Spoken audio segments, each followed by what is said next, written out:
आदर्श शिक्षा समिति की ऑनलाइन यूट्यूब क्लास में आपका स्वागत है। आज हम व्यवसाय अध्ययन के अंदर नेक्स्ट टॉपिक पढ़ेंगे स्वदेशी बैंकिंग प्रणाली में। ठीक है, हमने देखो व्यवसाय, व्यापार और वाणिज्य की क्रियाएं समझ लिए थे, उसके परिचय पढ़ लिया था, सब हमने पढ़ लिया था, प्रस्तावना, आधारभूत सब पढ़ लिया था। ठीक है, अब हम उसमें अंदर सबसे पहला टॉपिक पढ़ेंगे स्वदेशी बैंकिंग प्रणाली। होती क्या है स्वदेशी बैंकिंग? तो सबसे पहले जब भारत आज़ाद होने से पहले की बात है, जब भारत विश्व में सोने की चिड़िया कहा जाता था, तब की बात कर रहे हैं कि स्वदेशी बैंकिंग प्रणाली शुरू हुई थी। सबसे पहले अगर बैंकिंग प्रणाली शुरू हुई थी तो अगर पूछा जाए तो स्वदेशी बैंकिंग प्रणाली कह सकते हैं। ऐसे तो विश्व में बहुत जगह कहते हैं कि हमारे यहाँ पे बैंक प्रणाली शुरू, तो वो अलग है। और स्वदेशी बैंकिंग प्रणाली सबसे पहले अगर कहूँ बैंकिंग प्रणाली के रूप में, स्वदेशी बैंकिंग प्रणाली सबसे पहली बैंकिंग प्रणाली जो भारत में शुरू हुई थी, उसमें क्या है देखो समझ लेते हैं। देखो, व्यवसाय एवं वाणिज्य में जैसे ही मुद्रा मापन की इकाई विनिमय के माध्यम के रूप में काम किया गया, धात्विक मुद्रा की शुरुआत हुई और इसके उपयोग में आर्थिक गतिविधियों में तेजी हो गई।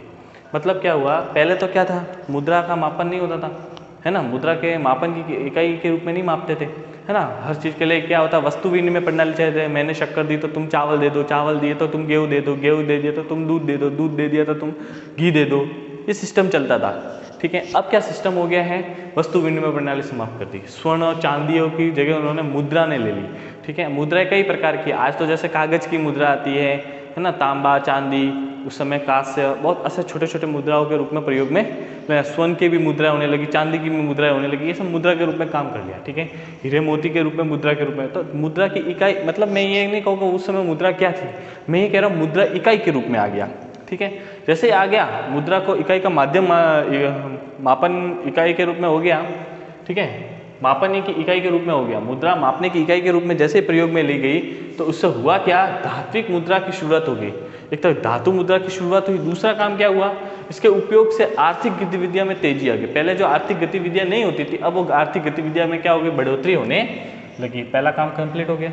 ठीक है, तो सीधी सी बात है, जब आर्थिक गतिविधियां बढ़ेगी तो काम बढ़ेगा, काम बढ़ेगा तो लोड बढ़ेगा, लोड बढ़ेगा तो उसका हिसाब किताब रखना पड़ेगा।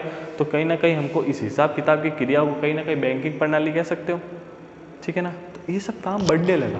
तो एक बढ़ते हुए काम को क्या है, हमेशा जब व्यापार में क्या सोचते हैं पता है, जब काम बढ़ रहा है तो और बढ़ाने का सोचते हैं, बढ़ रहा है और विकास हो सकता है तो करते हैं।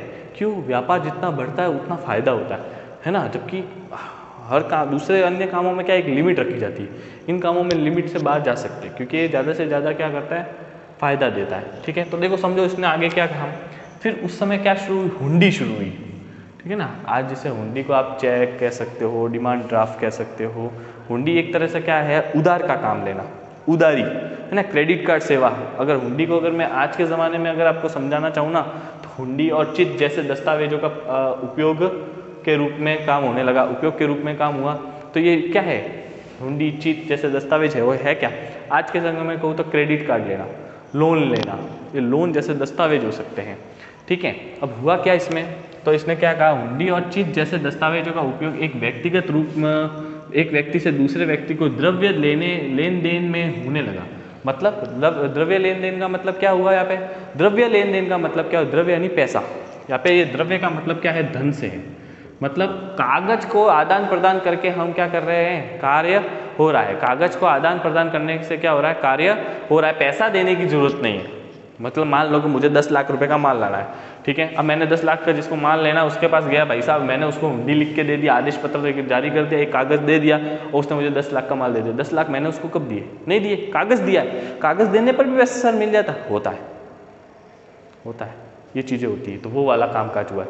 एक दस्तावेज ऐसा होता है जिसे हुंडी या चिट्ठी कहते थे, जो क्या करते थे, एक आदेश पत्र के रूप में काम करता था। जैसे उसको देते हैं, जैसे वो दिया जाता था, आपको क्या हुआ, उतना धन मिल जाता था, तो उतना माल आपको मिल जाता। इससे क्या होता, व्यापार बढ़ने लगा।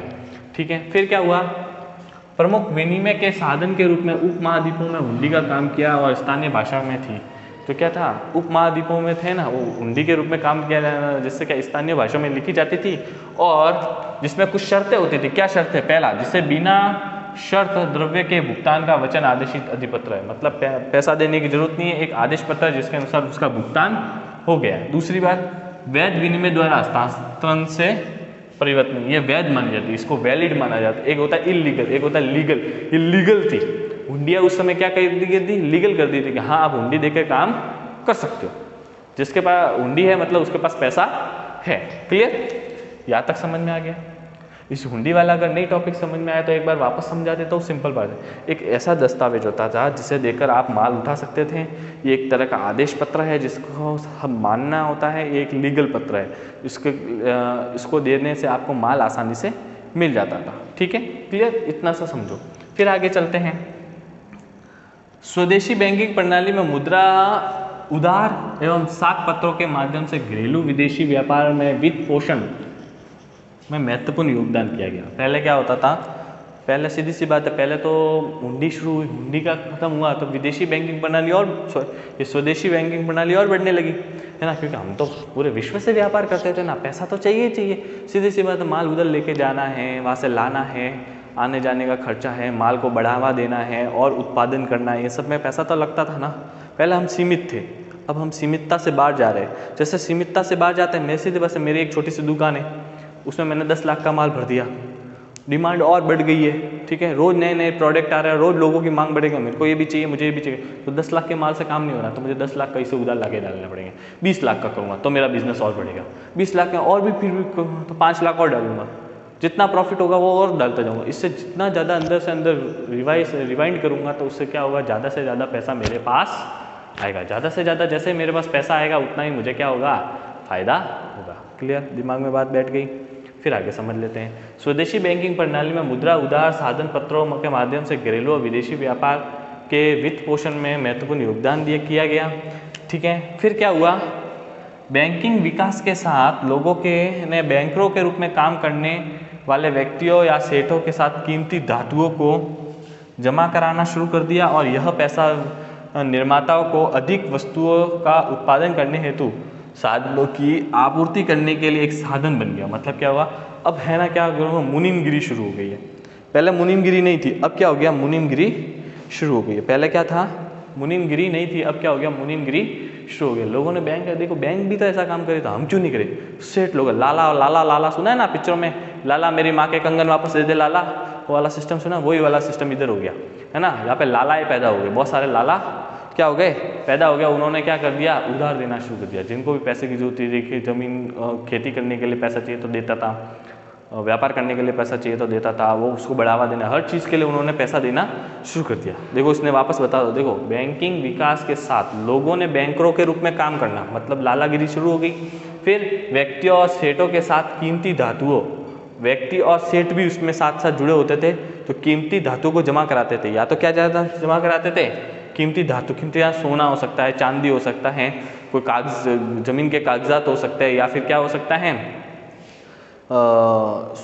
हीरे मोती, ये सब इत्यादि धातुओं को जमा कराना शुरू किया। और यह पैसा निर्माताओं को अधिक वस्तुओं का उत्पादन करने हेतु संसाधनों की आपूर्ति करने के लिए साधन बन गया। और ये सब पैसा क्या करना, नए नए सामान उत्पादन करने के लिए, ज़्यादा से ज़्यादा उत्पादन करके विदेशों में बेचने के लिए बहुत अच्छा एक साधन बन गया। ये सब स्वदेशी बैंक प्रणाली के अंतर्गत आया। नॉर्मली पहले शुरू हुआ कामकाज, फिर हुंडी और चिट ने अपना काम लिया, हुंडी खत्म हो गई तो स्वदेशी बैंकिंग प्रणाली में मुद्रा उधार देने का और मुद्रा उधार और साख पत्रों का माध्यम शुरू हो गया। जैसे साख मतलब तो देखा गया तो बैंकिंग प्रणाली बढ़ रही है, तो सेठ लोगों ने भी ये काम शुरू कर दिया।